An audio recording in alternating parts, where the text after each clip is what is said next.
The producer of the CISO series video chat. I'm hoping that audio came in at the right level because we're having some very weird, bizarre things happening lately with our audio. Anyways, I'm David Spark. I'm the producer of the CISO series video chat. Our chat for today is hacking risk management, an hour of critical thinking on how we're allocating resources against our risk posture. And the two people who are joining me today are Gerard Scheitlin. He's the gentleman that if you wave your mouse over his picture, you'll see his name wearing the check shirt. Anyways, he's the reciprocity GRC expert and founder of risk management. And also joining us is Stephen Powell. He's the director of operational risk management for Relativity. All right, got a bunch of mechanical things to just quickly go through right now. First, I want to mention our sponsor. It's Reciprocity. Thank you very much, Reciprocity, for sponsoring this very video chat. You've done it before, and you're doing it again. I love that. There are 4 ways you can participate in this video chat. You can just have a great conversation in the chat room, which I always think is half the show. Second, you can send in your bad ideas. Send them in. We need your bad ideas. That's the second thing you can do. Or you can say, bring me on in the chat room, all in caps. And Andrew, the producer in the background, will see that and try to bring as many of you on as possible to either ask a question or make a comment. Anything you'd like to do. And the last thing is just ask a question. You can click on where it says ask a question at the very bottom. Excuse me. And we will try to get to as many of those questions as possible. Let me also mention that 20 minutes past the hour, we will also put a poll up of the best bad ideas. And 30 minutes past the hour, I will challenge both Gerard and Stephen to play the Department of Yes, where they will try to explain why they are actually going to deploy your bad ideas. And let me also mention there is a link at the bottom where it says register for next Friday. That's November 13th, 2020 for hacking multi-factor authentication. You can click on that at any time during the chat. It will not take you out of the chat. It will actually open up a new window and you can register for next week's video chat. So please do that. Stick around at the very, very end. We're going to do our one-on-one meetups. I want to try to get a ton of you in the meetup at the very end. It's a lot of fun if you've never participated. Completely random. You don't know who you're going to meet, and you can just meet someone for 5 minutes, and you do that 5 times. It's a lot of fun. All right. I got a lot of that out. By the way, I should mention, for any vendors who are watching who want to sponsor one of these, we have 2 left in 2020. So you can ping me afterwards about that. All right, let's get into our discussion, which is hacking risk management. We got a lot of people interested in that. I'm going to start at the very sort of basic level here, and I'll start with you, Gerard, and that is, how do you create a baseline risk assessment? So I think from a baseline risk assessment, I think the first thing you have to do is determine what your risk universe looks like. What risks do you have in your organization? What risks do you have that you need to manage? What risks are out there that you need to take a look at and make sure that you cover everything from high-level tier 1. If you remember, the risk tiering is a tier 1, which is the high-level risk. Tier 2, which is actually kind of the risk where most people are working. Then tier 3 are the controls that manage the risk. So I think you really need to kind of determine what your risk universe is before you start to get into your whole holistic risk assessment. And then from a risk assessment side, in my opinion, risks are really common. They stay the same. Your organization doesn't change risks very much. What changes is the controls, the vulnerabilities, the threats that underlie all of those risks. So your risk assessment process is really a control assessment process on how well the controls that you have in place, whether there's control gaps, whether there's assessment gaps underneath the risks that you need to address. So your risk assessment process is twofold. One, it's determining your universe and the inherent risk that lies in those. And 2, it's determining what your controls are that manage those risks and how well those controls are working. All right. I'm going to throw a pretty concise on-the-nose answer. What would you add to that, Stephen? I couldn't agree more. I think good risk management starts with understanding the business first and foremost. And that's where, you can take one risk professional from one industry, one business, put that same person in a very different company, very different industry. The principles are still the same, but the actual application of the risk management framework, the risk management program is going to be different. So I think in the beginning, if you're trying to establish a baseline, it cannot hurt to put extra effort into understanding the business that you operate in, what the stakeholders are really looking at, understanding what your customers really expect from the company as a whole, so that you can tailor a risk framework to that. And then everything else that Gerard mentioned, understanding the controls, understanding how they're operating, and making sure that you're monitoring those effectively. All right. By the way, let's try to keep our answers short, which you've been, by the way, doing perfectly on this first one, because already I got 3 great questions to come in and I'd love to get to as many of these as possible. This one comes from John Mumford, and sort of referencing how you began this, Gerard, about talking about the risk universe. How does a company develop its risk universe, and who is typically involved? My guess, a lot of people. Yes? Yeah, a lot of people are typically involved. Some of the best things to do is there's a lot of, and depending upon what you're looking at, whether you're looking at it from an ERM side, an InfoSec side, departmental side, there's a lot of resources out there. The Verizon Data Breach Incident Report, there's a North Carolina study that talks about ERM. There's other things out there. There's other resources out there that kind of give you, I wouldn't say your risk universe, but a good example of risks that you can pull in and take a look at. And then what you do is you bring those in, you start to narrow them down and say, here's what I think the risks are. And then you kind of work in both a top-down and a bottom-up format. Top-down format is kind of figuring out what those risks are, bringing them in, and letting the leadership, letting the management look at those. The other thing you want to do, though, is you want to take a look from the bottom up. Look at your incidents. Look at the things that are happening inside of your organization and roll those up to your risks and see if you're missing something. Mm-hmm. Good point. Stephen, you actually do this. So how many people are involved in the process when you're doing it? A lot of people. Again, when you're trying to understand the business, it's good to understand the stakeholders ahead of time. Who is this risk framework going to, or this risk management program going to serve, and how will they get benefit from it? Really being focused on that. I think as a starting point, kind of look organically at the market. If you, for us, for instance, we are a SaaS provider, a mission critical SaaS provider. So it's important that we align to certain frameworks and requirements that our customers want to see.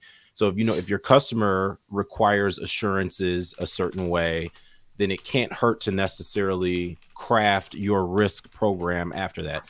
We're an ISO 27001 shop. Everybody on the call, I'm sure, in some way, shape, or form is familiar with that. You can use that as a starting point to build out your risk management program. It's giving you prescriptive things that you should be concerned about, whether that be access management, encryption, what have you. Build from there. Start with that and then expand that to your full enterprise. And then you're starting with something that's understood in the market, stuff that your customers are going to be familiar with, and then you can grow organically from there. Alex Harris asks a good question that's already gotten 3 votes up. And I know part of the answer to this is you're never done doing risk assessments. I know this is an ongoing process, but I'm going to sort of modify his question. He said, how long are security teams taking on average to carry out risk assessments? I'm going to just start with the question of how long specifically to carry out a baseline risk assessment. And I'm sure there's kind of it depends here, but give me a low to high, like with the size of groups you deal with, Gerard. I've seen, depending upon what an organization's size is, I've seen large scale organizations take a couple of months to do them. I've seen smaller organizations, in the 200, 300 get it done in 3 weeks. It just really depends upon the level of effort you put into it, the number of people you put into it, and really recognizing that from a risk assessment side, your control assessments are where you start. When you start to assess your residual risk, your inherent risk, you assess at the risks level. So it does, there is a lot of depending, but it also becomes an ongoing move after that, particularly in looking at your inherent risks on an annual basis, typically, and looking at your controls and doing continuous monitoring on your controls to make sure that things are not changing with your controls. Let me just add one question to that. What have you seen slows it down and or speeds it up? In like the reason we're getting this done in 3 weeks is because of this. The reason it's taking us twice that long is because of this. What have you found? As much as I hate to use the cliche, I would say management involvement. Really and truly, if it's if it's something that management is truly involved and truly interested in and isn't doing it just to unfortunately check a box that, a lot of things happen from a standard side, I've seen it get done very quickly and very efficiently. If it ends up being that quote unquote check the box exercise that somebody's doing just to satisfy a standard, that can tend to take forever. Yeah, let me ask the same question to you, that last one, with regards to what have you found delays things and what actually speeds it up, Stephen? I hate to keep amening all of Gerard's stuff. I wish I had some original stuff of my own. I'll toss to you first. No. I don't mean that in any kind of way. It's all about the executive. It's all about top down support. Mm-hmm. We have a very risk focused executive team at Relativity who takes like risk and cyber risk and things of that nature very seriously. It's a market differentiator for us. So it's something that we invest very heavily in. So I think that when, if we have a risk event that occurs or something that we need to address, we do get a lot of top down attention on it. We get, a commitment to getting things done. And I think that, if you don't have that participation, then nobody's going to prioritize it at the functional levels. So again, I agree with Gerard. Spot on. All right, then I'm throwing this next question to you, and another one from John Mumford as well. And this ties back in, he says, our last week's video chat, which was on threat modeling. So do the risk universe stakeholders, and I'm asking you, Stephen, first, need to be trained in threat modeling? Do we have a risk if there, meaning that, does there have to be an actual named risk or named threat, to validate the fact that we actually have a risk? Stephen. To validate that, I think that to identify a risk or to call out a risk, so, actually create a risk statement in your risk register, to do that and then not have any actual events or actual exposure to that risk in your business, I think is a fallacy. Why maintain that? If I'm understanding the question is, like, do we have a risk if there isn't a threat? That's what he's ultimately asking. Like, if I can't specifically identify there are threats A, B, and C, or even just A, just one threat, can I claim there's a risk? Am I, as part of security, I'm assuming it's part of security's job, do I have to very clearly specify what that threat is so that we can say, yes, this is a risk? Or can we say just, generically, there's risk to this and we don't need to identify a specific threat? I think that there's a lot of nuance to that. I think you can probably make good cases for and against it. I think that a lot of that comes into your likelihood scale. So how likely is it, based on what you know about your business, based on what you know about threats in the industry, geopolitical, whatever, APTs, how likely is it that that an adversary can weaponize something against you? What is their motivation to do that? What can they monetize from you? That goes into understanding the likelihood of a particular risk event. And if you run it through that assessment and you deem that it's incredibly unlikely to occur, then maybe you don't necessarily weight that as heavily in your risk profile discussion that you ultimately have with senior management, if that makes any sense. So if it's something that you don't anticipate happening, it's probably still a risk to some degree, but it's not necessarily one that you deploy a bunch of resources into fixing, for instance, or mitigating or correcting in any kind of shape or form. All right, let me go to another question here. This comes here. Let me see this. Actually, no, I'm going to throw this back to you, Stephen, because it's asking you. This comes from Michael. I don't know Michael's last name here, but Michael asked this question: as a SaaS provider, which you are, how do you push back against audit requests by your customers, even though you work from a common framework and provide proof that you meet those framework requirements? I swear to you, this was going to be a question that I wanted to ask the group and get everybody's opinion on, because this is we can do that as well. This is a great discussion point, because this is something that we are currently dealing with right now. Like literally yesterday, I'm responding to different customer requests for this exact thing, and I was going to pose this question to the community, and I would have, maybe the breakout rooms or whatever. How do you handle that? Because historically, most of my experience is in financial services. Mm-hmm. Most people doing business with a bank, you're not necessarily picking a bank because of their technology and things of that nature. You pick a bank because of their interest rates, because of, other financial services that they have, not necessarily the technical infrastructure that they manage their business out of. At a SaaS provider where your customers are paying for that infrastructure. They're paying for the resiliency that you're claiming. They're paying for the service that you provide, not just how the software works itself. And so I think that there is an obligation to satisfy a customer's third-party risk requirements, their contractual obligations. They have stakeholders. What we have been trying to do is develop redacted versions of various pieces of evidence. Ideally, we default to just maybe sharing, evidence or procedures or what have you on the screen with a customer, just so they get to see it virtually. They can attest to that they've seen it, that it's complete, things of that nature. Some of our more demanding customers are asking for hard copies of things, which I am always reluctant to send out because, for obvious reasons, you don't want schematics and, technical diagrams and things of that nature in the hands of anybody outside the company. But where is the line and where do you draw that? And so what we've been working on is developing redacted versions of commonly requested pieces of evidence from different controls. Vulnerability scanning is a big one that we get asked a lot. Business continuity, disaster recovery. I saw my buddy Graham on here. He could tell you all about that. BCDR is a big one. How resilient are you, particularly in light, of the pandemic and all these other things kind of going on right now? How much can we trust your business, to be up and available? And so what we've been doing is just trying to work on a common population of stuff that people ask for on a regular basis, sanitize it to a point where they, satisfies their requirement, but doesn't expose any assets, IP addresses, anything that could be used against us in a cyber attack. So this definitely hit a nerve with you, Stephen, as well. It's something that I'm dealing with every day. I want a quick answer from you, Gerard, on this. And by the way, I want to qualify that Michael, who identifies himself, it's Michael Farnham. So thank you very much, Michael Farnham. Gerard, do you deal with this all the time as well?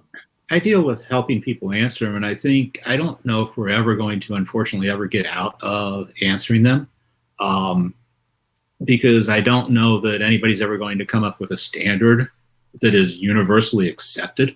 Mm-hmm. So, there's two ways that we can get out of it. One is we can get out of it by being a bunch of professionals and say, we agree with this standard, and if somebody has this standard, we're not going to make them answer our questionnaire. Or two, we do exactly what Stephen was saying, and we build out a book of knowledge that maps to our controls that manage the standard questions, and it speeds up the answer piece. Those are the only two ways I see to ever get us out of this mess. Good point. And it is a mess. All right. We got a ton of questions, and thank you so much for getting them in. All right. Everyone, get your bad ideas in 2 more minutes. Andrew's going to throw the poll up, and I want you to vote on that. So get your bad ideas in. Also, if you want to join in the conversation, if you have a question, if you have a comment, just type "bring me on" in all caps, and we'll try to bring on as many of you as we possibly can do. Again, the link at the bottom of the screen, please click on that to register for next week's video chat, which will be on hacking multi-factor authentication. Should be good. And I also want to remind everybody, stick around for the meetup at the very end. It's a lot of fun. I guarantee you'll have a good time. All right, let me go to this question from Eli Migdal, who's the CEO over Boardish, who deals with risk management stuff all the time. So he asked a really good question. I like this. I'm going to throw this one to you, Gerard. What is more complicated and lengthy, the risk assessment process or the communication of it to the board for the budget approval? Yeah. I really think it depends upon how well you've done having the board involved in the inherent risk assessment. That's a good point. If they come in like, what the hell is this? then it makes a difference, right? But if the board's been involved in the inherent risk, not the residual risk, the inherent risk involvement, where they understand what the main risks are, then really what you're doing is you are now talking about a set of controls, and you're explaining why you need various controls to bring down their risk. So that's a big difference than if you're going in there and trying to explain to them why you think the inherent risk is something, and then why you need the control value. Mm-hmm. So I really think that that kind of sets the stage for it. We have Mike Wilkes who's the CISO of a security scorecard, who's joining us. What do you got for us, Michael? Hi, I thought I'd try to jump my question in the queue and ask it in person. It's always a good way to do it. How often do you guys see an inverted pyramid where there's like a team of 8 people that are in charge of governance of risk and 2 people that are actually doing the work? I see that in every working model of my life, actually. Like there's always it's pretty common. Always every operating model that I have seen for anything, whether that be like a church group, a community service group, a work group, there's always the 80-20 split. So the inverted pyramid, essentially. So many managers, not a lot of doers. I think so. Yeah, and I do think though that you can kind of split that out a little bit. I don't disagree. I see that quite a bit, but the trick in that is realizing that since we're really talking about managing controls and we're working about how we manage controls, it's realizing that those people that are control owners, not just somebody that goes around and starts to try to fix every control, but starting to bring all the control owners into the various risks and into the understanding that their controls and the impact their controls have on the various risks that are out there. Good answer. Thank you very much, Michael. All right, we got more questions that are coming in, tons of them, and the poll is open of all the bad ideas. Let me see how many we got. We got a ton. How many bad ideas do we have, Andrew? He'll tell us in the background. We got a lot already. Poll is open around 40 bad ideas. That's good. By the way, I think our record was 59 bad ideas on one topic, but 40 is plenty. Let's see, what other great questions do we have that come in here? This comes from Richard Rushing, who's the CISO over at Motorola Mobility, and he asks, how do you scale a risk assessment program? Meaning, do I need to do a risk assessment on Microsoft, on Google, or the mom and pop service center, going digital using a third party? I mean, what works to speed this process up? I'm going to throw this one to you, Gerard, first. So I think what can work to speed that one up is quantifying as you go to do this, quantifying 2 things. One is the level of the organization, what their impact is to you, what the impact is, particularly on that third party side, that vendor side, what their impact is. Are they a class A, class B? How critical are they to you? And B, also understanding how much they probably have in place anyway. I mean, if you think about Google, if you think about Amazon, if you think about those people, what are you going to get out of them? What are you going to do with them? How are you going to really assess them anyway? And assess their controls anyway, versus the mom and pop shop that's sitting there that, maybe doesn't have everything that you need from a security side. The other piece that I'll say is, if you think about kind of the reputational side of the risk that vendor is taking, the mom and pop shop's going to be a hell of a lot more concerned about the risk they're taking working with you than Google or Amazon is. Good point. I'll throw the same question to you. I'm sorry, Stephen. Have you successfully scaled risk programs? And first of all, how long have you been doing risk management yourself? About 12 years. Okay. I always like to play this game. Think about yourself year 1 when you were doing this and where you are now. What have been maybe 1 or 2 of the steps you've taken that have greatly sped up the process? It's always about tiering. You got to just really focus on tiering and really focus on, like Gerard said, impact to business, and it's going to be a little different for every business because every business has different interests and, operates differently. Understanding, relatively speaking, how much more exposure you have with one vendor over the next, and then tailor your risk management to that. So obviously you spend more time on the higher tier folks. And then maybe for some of the lower tier vendors and things that you operate who don't necessarily have access to your data or APIs that you're dealing with or what have you, just maybe you don't check them at all. If there's not a whole lot of, if you have limited resources and you have to deploy resources to the highest risk stuff, it gets down to how well you can triage and tier your different suppliers. Just simplicity.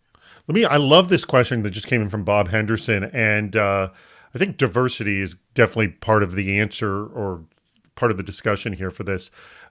How do you account for bias in risk assessments, especially cognitive bias? What we all have our different sort of viewpoints, and definitely when playing having more diverse staff, we can see different viewpoints. I'll start with you on this, Stephen.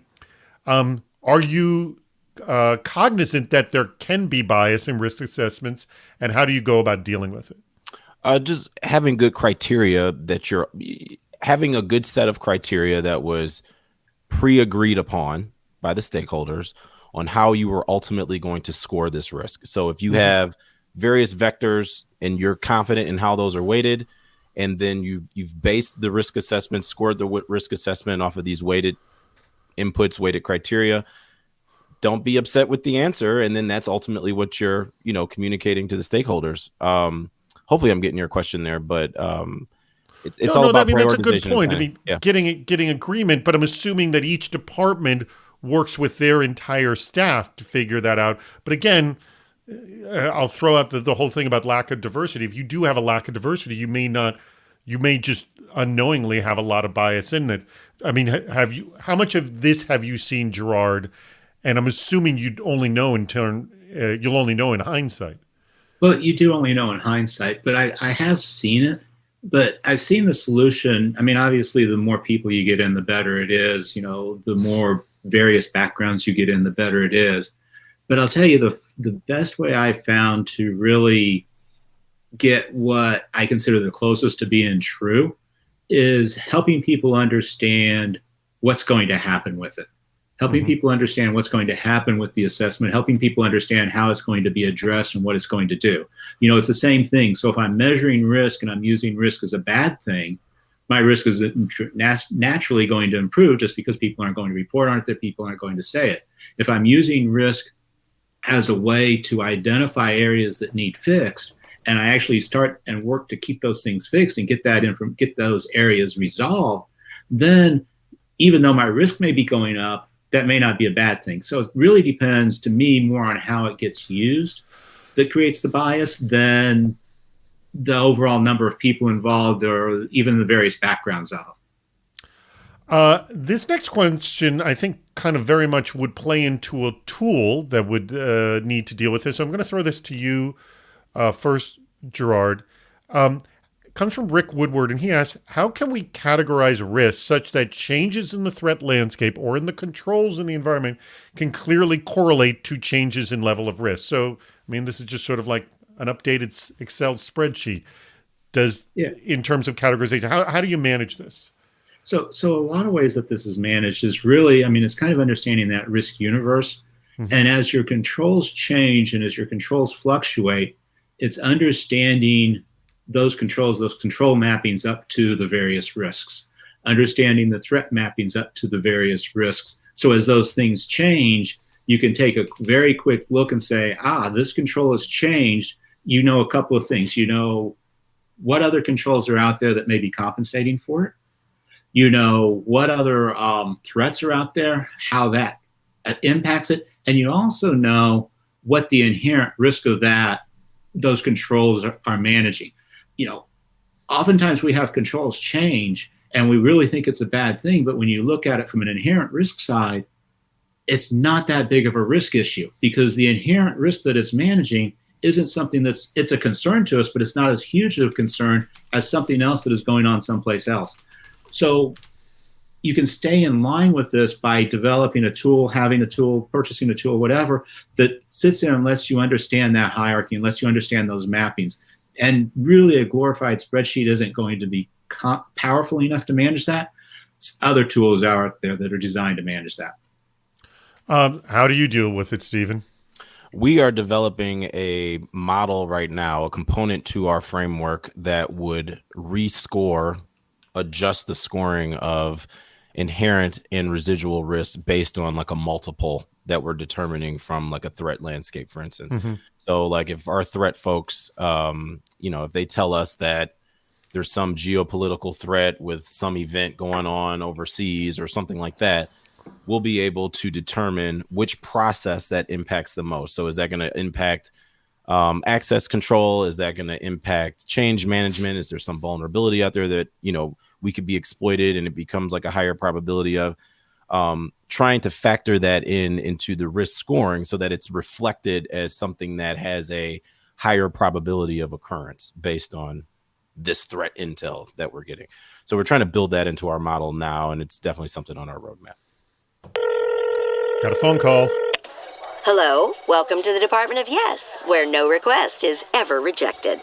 All right. I have not looked at any of these yet, but I see one that has 16 votes in it, so I have no choice but to go to the one with 16 votes of the bad ideas. By the way, you guys can still all vote for your favorite bad idea, and I'm just going to read this first one, and also please pipe up if you are the one who has submitted this horrible idea.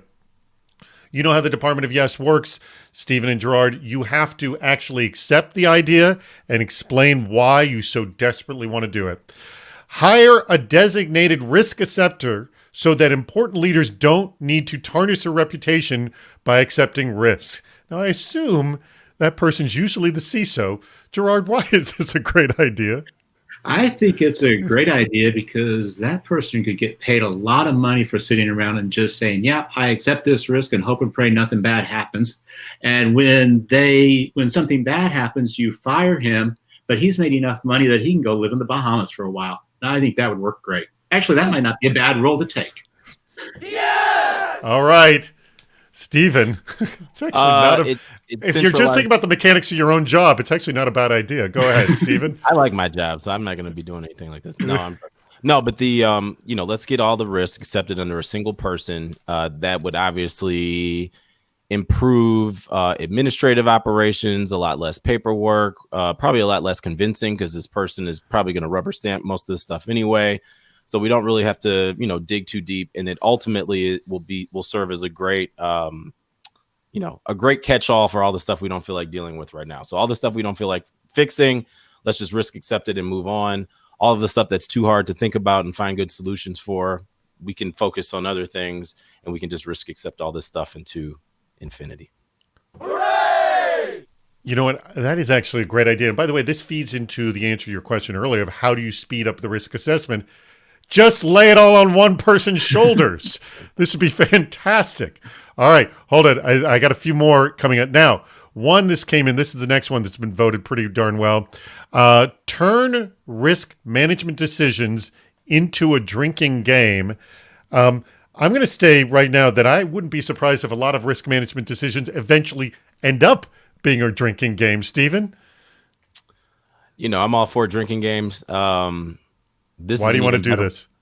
Because, I think everybody, it'll be an aggressive drinking game, and depending on whatever the outcome is, everybody should feel good in the room as a result of this. A lot of risk events happen all the time, different businesses, instead of having, a real process that kind of evaluates this stuff, the easiest way to do it is just a drinking game. It's more fun, better camaraderie amongst, customers, and then we'll all feel good walking out of the meeting. Leave it at that. I don't know about that answer, Gerard. That was a bad sell. I agree, but I want to prioritize the risk before I go in because I want to be able to set the risks at the level I want because I want the hard risk to be at the end when nobody gives a damn and everybody just accepts it so I don't have to remediate it. I think that's a good idea, but I have to prioritize them before I go in. I can't just randomize it. Well, good point. All right, let me go throw one more out there. Here, let me give you... Correct. Let's limit access to this is another bad idea that came right in. Limit access to your risk registry to only your security team. I'll throw this to you, Stephen. Why do you want to do this? Because a real proper forward-looking risk-based culture, it sounds good, but it requires a lot of work. It requires people to do a lot of reading. So if we just take this risk register off of people's reading list and it's one less thing that they have to familiarize themselves with, and it's one less thing that they need to consider, I think it's a great idea. I say we move forward on it immediately. All right. I like it. Bravo! I will throw this to you, Gerard. Finish it up for our Department of Yes. Why do you just want the security team dealing with this? Because security teams are overstaffed anyway. They got all kinds of time. No, come on. We know that's not the case. I'm sorry. By the way, I'm going to say, anybody in the chat room, have you ever been on an overstaffed security team? Go ahead. I'm sorry, I had to say it. No. Sir, no, sir! Come on. I think it's a good idea because I think most of the issues that are out there that are raised at this stage of the game in the U.S. in particular, but in the world, really tend to drop back into the security realm anyway. So I think based on that, it makes sense. And then if it goes outside of what they manage typically or what they need to work on typically, then they can bring that person in, teach them on that one situation, and then that person go back to their role. Oh yeah! Not a bad answer. All right. A question from Scott Sheehan, who, by the way, won last week's Best Bad Idea, which was pretty spectacular. His bad idea was to say that after we did our threat modeling, we've decided to and post this on your homepage on your site. We've decided to let everyone know that we pay all ransoms, which was a great bad idea. But he asked this question, and I think this actually sounds pretty somewhat logical. And so I'm going to ask you, Stephen, if what he's saying has actually ever happened. When do you see risk assessment get in the way? Have you seen cons to risk assessment? And specifically what he's asking, instead of doing the risk assessment, why don't we just use the time to fix the problem rather than assess the risk? Have you ever dealt with it like, oh, this is an obvious problem. Let's not even assess the risk. This is a good question, right? Like this. Yeah, that's a good question. I'm asking. Yeah, I was going to say, it's not like one of the bad questions. No, this is not one of the bad ones. We're out of this. No, this is one of the good questions. No, but just saying like, forget the risk assessment. Yeah, we know this is bad. Let's just deal with this right now. Yeah, I think that there's a, I mean, I guess it depends, right? Like, I think what happened. But first of all, have you ever done that? Have you ever absolutely. I've been in situations where we put more time into the deliverable than we do the assessment itself. And so there may have been a lot of things that we wanted to look deeper into from, an actual risk assessment perspective, maybe more people we wanted to talk to, more documentation we wanted to dig into, have some more meetings with process owners to understand process nuance, whatever it may have been. But it's like we had to cut that short so that we could build some deck or build some, presentation material. And I think that if you're running into situations like that, then you've missed the point. The purpose is to get the information, understand the real impact of this event or whatever it is going on, and then, keep the communication as brief and concise as possible. And I think that that's one of the cases where at least I've seen that sort of thing kind of get in the way. It's like, people want to see this like beautiful presentation as opposed to the raw facts. So you can kind of keep the remediation going, keep the risk treatment going, and ultimately resolve whatever issue that this is. So, I mean, if it's something that, it's an obvious critical risk, some IT outage or something like that, yeah, maybe you don't need an in-depth risk assessment. There should obviously always be some root cause analysis done after the fact to understand how you got there. But to preemptively do a risk assessment, as a requirement or a prerequisite to mitigating the risk, I would agree that that's, you're losing sight of what the assessment really is. The assessment is just to understand how bad something is and the extent to which it impacts your business. And if you already know that because something blew up, then maybe you don't need like a really in-depth risk assessment. Just go ahead and fix it. I mean, I don't know how much of this are you get firsthand visibility into, Gerard? Yeah, I do see that happen quite a bit. I think part of it is, again, like Stephen said, obviously, there's critical emergencies that there's no need to even bother with going and understanding where it is, what it is. But when you get down into some of the finer details and you get down into things that are not just blatantly obvious, I have seen risk assessment get in the way when they try to redefine what they're doing rather than using what they set up as their roadmap. And by that, I mean, if you think about it, if I'm sitting here and I'm putting in, or I have a control failure that, again, if it's catastrophic, obviously, but I have a control failure or I have something to that nature that's going on, or maybe a new product's coming out that we need to understand. Risk, if it's used correctly, is a quick way to understand if I really need to go fix it right now.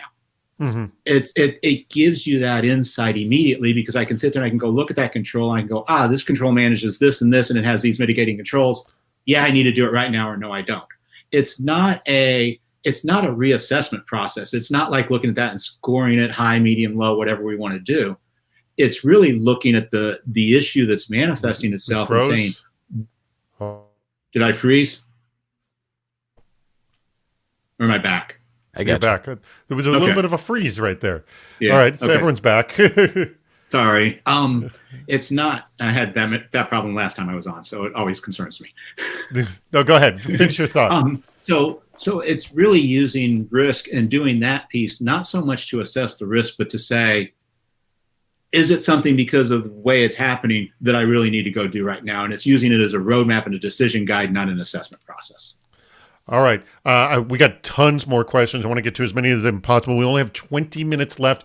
By the way, everybody who's watching, let me remind you again, click on the link at the bottom to register for next week's video chat. Also, stick around at the very end. That's going to change, and we'll have the link for our meetup at the very end, which is a ton of fun. Please stick around for that. And by the way, if you want to join us on camera here, just say, bring me on, and we'll try to get as many of you on as possible. All right.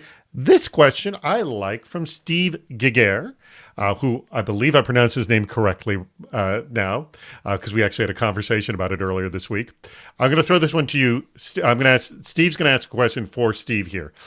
Do the ethics of customer privacy versus financial business risk ever become a struggle in risk assessment?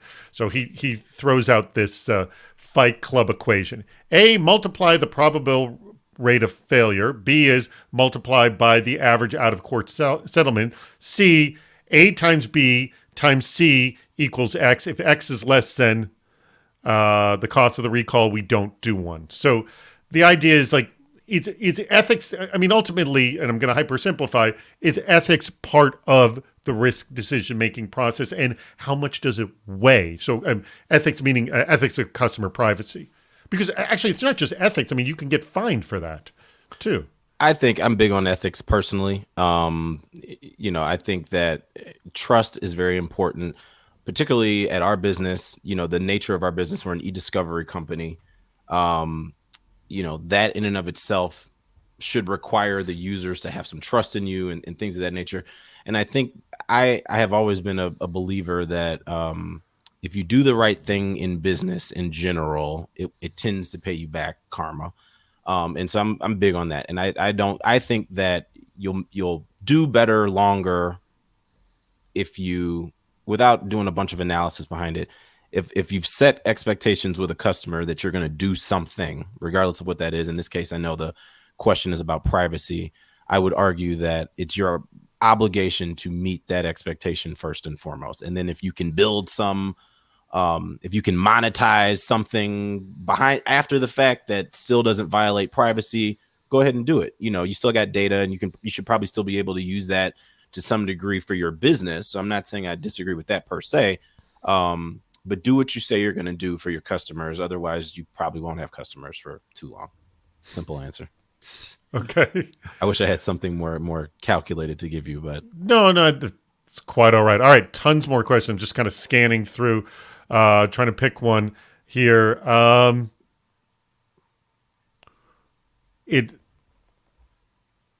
This goes to Eric Strassman asked this question. He says, maybe this is more of a what's worse, but here goes. Would you consider it more dangerous to align to a bad risk management framework / program, or to have none at all and assess risks on an ad hoc basis? And I'm going to just start off. Does that happen ever, Gerard, that you're aligning to a bad risk management framework program? And maybe you've walked into a company that has done something like that. Well, I mean, I've seen companies that have bad risk management frameworks, but it's because they haven't fully defined their risk universe. Mm-hmm. They haven't fully set out what it is on their risk, what it is that they really need to be managing and looking at them. So is it better to have something that guides you wrong? Or should you just do things ad hoc? I mean, if it was me, rather than having something guiding me down the wrong side, I'd probably start to rely on SMEs and the subject matter experts in the world. And I wouldn't say do it ad hoc, but I'd use the SMEs to really pull out what I'm doing, how I'm doing it, and which way I should head. It's kind of the question is, do I read a bad map to get where I'm going, or do I just kind of follow the setting sun to go west? It's kind of a tough one to do. I think that if you realize you have a bad one, then I think putting the energy in to fix it is where you need to go spend your time. Mm-hmm.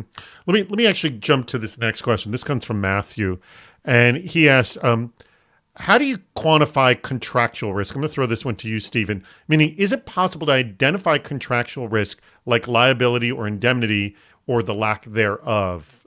I mean, have you done that? Like, and again, I'm assuming you get your lawyers involved. A lawyer says, "Oh, if we accept this in this contract, that's going to jump our risk up." I mean, I got to assume that's happened before. We're actually building a model right now to accommodate just that. Not necessarily from a purely financial, legal implication, but really just more from like an operational perspective. Oftentimes we have customers who, appreciate the certifications, appreciate the security requirements that we push and things of that nature, but they might have a special request in addition to that impacts a control. So we've been seeing a lot of folks lately that want specific evidence more frequently of like our BCDR tests, for instance, which is why that's like top of mind right now. So, they want us to provide evidence proactively where we really don't do that, and that kind of thing, which kind of gets back into what to share with them and all of that. We're building a process that's going to be built into our GRC tool, our risk model, that will basically allow us to keep a special tiered category of controls that we develop for specific customers and allow us to deal with that. Now, if we control the risk in that regard, then we can kind of estimate, is there a contractual reason? If, like, for instance, if they give us if a customer gives us a security request that doesn't necessarily fall into like the normal security request that we manage, that in and of itself could have some contractual liability. If we don't meet that, they could pull their business from us in a worst case scenario. So I guess in that sense, maybe it would be easy to quantify if you're talking about like the risk of a data breach or something like that. I mean, all of those are very different, obviously, breach to breach, event to event. So I don't know exactly how you do it that way, but I think proactively, if you're using a standard contract template all the time, which what we do, you should understand the risk profile of that inherently. And then any additional changes that you make, for any specific customer, just having a way to manage those proactively, from an operational perspective, and then understanding whatever implications those additional responsibilities require. Good question from Vince Fitzpatrick. They've got a few votes up, and I'm going to throw this one to you, Gerard. Can the output form these internal assessment feeds into evidence collection for external audits? And he references SOC 2, Type 2, or High Trust. So if we are assessing things, is there a way to kind of immediately feed it to an audit, or is that got to be kind of manual, or what happens? No, I think you can. And there's tools out there that do this. There are tools out there that if you set up your risk management program in where your risks are managed by your controls, and your risk assessment becomes your control assessment, you're assessing the same controls that manage your risk as the controls that manage for your frameworks. So any of those assessments are easily cross-populated. The converse is true. If you're being assessed for a SOC 2, then you know how those controls are working underneath your risk. If you're doing your risk assessments, you know how those controls are working for your SOC 2. So as long as they're common controls, which is the way the system should be set up, then yeah, it's definitely feasible. And there's tools out there that do that type of mapping. And have you dealt with this, Stephen? Like literally you're doing this assessment risk and you're sort of feeding it into an audit? Oh, absolutely. Absolutely. And the audit should be scoped based on, when you're scoping an audit, you may look at certain controls or risks based on how they've been, performing historically. So I definitely think that's a good input.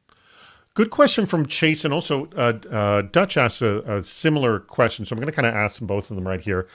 So he says, how do you socialize the idea of risk ownership throughout the enterprise, being taken seriously and gained as little as possible? It's essentially, he's just saying, like, instead of just all the executives, signing off on the risk, how does it sort of became amortized, I guess, across multiple people? And Dutch asked something similar, and so sort of you can incorporate your answer deal with both of these questions. How do you suggest we solve for the more challenging issue for most companies, which is not about a specific cyber risk, but rather the understanding that the business leaders own all the risk and should treat it commensurate to other business risks? So it's like, here's another risk for you. And by the way, who's owning it? Not necessarily like, can we spread this risk around? Stephen, you keep nodding your head. How do you guys manage it? I think it all starts with culture for that. What we've done is try to enhance our existing cyber awareness, cyber training awareness program to include more general risk themed messages. So trying to get people to understand what risk is, why we do all these things, so that and try to establish a culture of advisory and partnership with the business. We don't want to be like a compliance group that just runs around telling you what to do all the time. You want to be like a holistic kind of second line of defense. Like, yeah, we can identify, we see what's going on, we see what's wrong, because we're monitoring controls on a regular basis. But here are some resources to help you improve your process, strengthen your control environment, mitigate different things that we see. I think that if you can establish a cultural partnership with the business and they see the value that you add and that you bring, I think that correlates to awareness and just more participation in the risk program. Gerard, I'm going to throw this to you, and I'll just sort of add, when you work with companies, is there a lot of debate or argument as to who has to own the risk? There's some debate as to who has to own the risk, but I think that lines up pretty well. I think the trick is getting people to understand it's not just about the risk ownership, but it's about understanding how you're managing that risk, how your controls are working to manage that risk, and understanding that people don't remediate risk. People add controls, they put controls in, and at the level of people that are really working after you've defined your risk universe, they're really not identifying risk, they're identifying control gaps. They're identifying vulnerabilities, they're identifying control gaps. And being able to have them recognize that those control gaps feed these various risks, and that's why this risk is changing for the particular risk owner, that he now needs to go and work to prioritize to get those controls in place or get those vulnerabilities remediated. That's really where the risk ownership comes in. It's more that categorization and that drive of the controls that are underneath the risks and fixing those than it is remediating a particular risk or owning a particular risk. All right. Excellent answer. It's both of you. All right. We have only 8 minutes left, and then we're going to be going into our a meetup. So before we change the link at the bottom, if you have not registered for next week, please do that as well. I want to thank our sponsor again right now, Reciprocity, who's responsible for bringing you, Gerard and Stephen, for this great discussion. We've hammered through a ton of questions here, and your answers, so I greatly appreciate that, and also dealing with the bad ideas. I will announce the winner of the bad idea next week.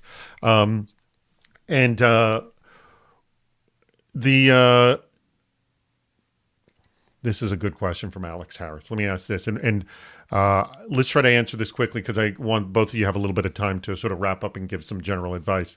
Alex Harris has this question, and I only mention it briefly, but it is about the fact that you need to manage this over in risk time. And he says, with the changes in controls and tools, how do businesses continue to qualify risk, and specifically says in real time? And I mean, can that be done in real time, Stephen? When you say qualify risk, is that reevaluating your existing risk profile, your existing? Yeah, I mean, I'm getting the sense that that's exactly what he's saying. It's like, this is what my risk profile is. How often am I updating it, and is there any way to do this in real time? I mean, because it keeps saying that this is not a set it and forget it situation. Nothing in security is, but like, how often can I revisit this? What can be revisited in real time? What are you doing? Okay, so real time, we got to define what real time really is. I would say continuously. Real time is probably a little more specific. Real time's a long stretch. Yeah, if you work with a bunch of engineers, that you got to be real careful what you call real time. No, but I would say that it should be a continuous process, and I think that it's very possible. But again, I think a lot of it boils down to culture. It's not a hard thing to do. It's just you have to be open-minded, and there has to be a culture. We have a perfect example. We are constantly reevaluating control testing, control test frequency, and control testing procedures, because these processes are very dynamic, that we're managing the risk for. The operating models for these different business areas change all the time. They're for one project for 6 months, a particular engineering area might be staffed a certain way. It might change later. So what we're trying to do is just be very flexible about how we've engaged the business and the type of feedback that we encourage them to give us on how we can manage their risk better. So in other words, we've gotten a lot of requests from control owners to rethink how we're testing controls and whether or not we even need certain controls. If you start even at that most granular level, that'll start to influence the type of risks that you prioritize and that you manage on a regular basis. So I would say just keeping your ear to the street, trying to understand what's going on in the business. I would encourage all risk management professionals to be very tied. Make sure that your function is very tied into the strategy areas of your business, the sales area of your business, so that you can understand emerging risks as they're occurring, things that you can deprioritize as they kind of come about, and then establishing a good advisory type of relationship with control owners so that you can really get at the ground level, really understand how the business may be changing or how different processes need to change, just so you're not spinning your wheels, wasting time on a bunch of monitoring that you may or may not necessarily have to do. All right. Give me a quick answer, Gerard, and I want everyone to I think you can up. because remember, your risk and the way you're managing risk is based on, residual risk is a function of inherent risk and control efficiency. If you're monitoring your controls real time, you can quantify your control efficiency for that particular risk based on that control's efficacy to that risk, based on how well it's performing over time, based on its stability, et cetera, et cetera. So you can quantify that level of control effectiveness. So you can definitely quantify the residual risk. You can put that quantification in place. There's tools out there that do this. There's GRC tools out there that do this, like reciprocity. So there are things there. I'll put the plug in for them. There are things out there that do that. So definitely can get to that quantification method. All right, excellent. We have less than 3 minutes left to wrap this up. Let me just quickly mention the link at the bottom has changed. Go ahead. Feel free to click on that now. It will, again, open up another window. Just log yourself into Icebreaker because we're going to be doing this in less than 3 minutes. 5 meetings with 5 cybersecurity professionals, essentially the rest of you. It's really fun. It's, just sort of the randomness of it, or who's going to be next is totally fun. All right, I'm going to give you each 1 minute to just give your final advice and maybe advice on what you think people don't consider when dealing with risk management. I will start with you, Stephen. People don't understand the relationship that you have to have, the cross-functional dependencies that are so important in doing this right. I don't think that risk management is necessarily a super complex, thing to conceptualize or understand or anything like that. Anytime we've ever talked to, other folks outside of risk management, it's easy to help them understand the concepts. The main thing is just having the soft skills and the temperament to work with and be patient with cross-functional stakeholders and trying to find, common solutions to things. All right. Gerard, your final thoughts. I think the biggest thing to recognize is that risks are consistent. Risks don't change. When people identify things, gaps, vulnerabilities, et cetera, we have a tendency in the industry to capture those as risks.